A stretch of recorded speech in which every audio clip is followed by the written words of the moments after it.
మీరెప్పుడైనా స్వీట్ కార్న్‌తో ఇట్లా వడలు ట్రై చేసిర్రా? చాలా యమ్మీగా ఉంటది గాయ్స్.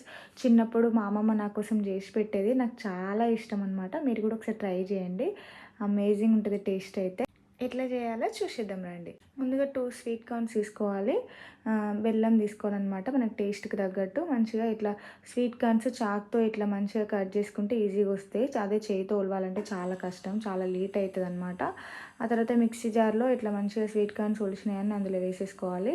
బెల్లం కూడా మన టేస్ట్ తగ్గట్టు అందులో యాడ్ చేసుకొని గ్రైండ్ చేసేసుకోవాలి. మిక్సీ పట్టేసుకోవాలి మంచిగా. ఇట్లా చిటికేస్తే వస్తే బావుంటది కదా గాయ్స్! కాకపోతే ఏదో వీడియో కోసం అట్లా చేసినామనమాట. అట్లా రాదులెండి. నేనే మిక్సీ పట్టేసిన.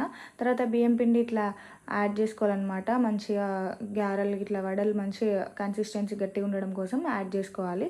ఎంత పడుతుందో అంత యాడ్ చేసుకోండి మీరు.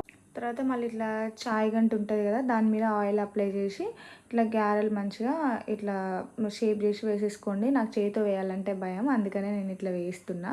మీరు చేయితో వేయగలిగితే వేసేసుకోండి. మంచిగా గోల్డెన్ బ్రౌన్ కలర్ వచ్చేదాకా మంచిగా ఫ్రై చేసుకోండి వడలు.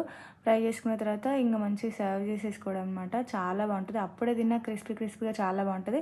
ఇంకా చల్లగా అయ్యాక ఒక 2, 3 అవర్స్ తర్వాత తింటే ఇంకా చాలా బాగుంటాయి గైస్. నైట్ చేసుకుంటే మార్నింగ్ తింటే ఇంకా చాలా బాగుంటది.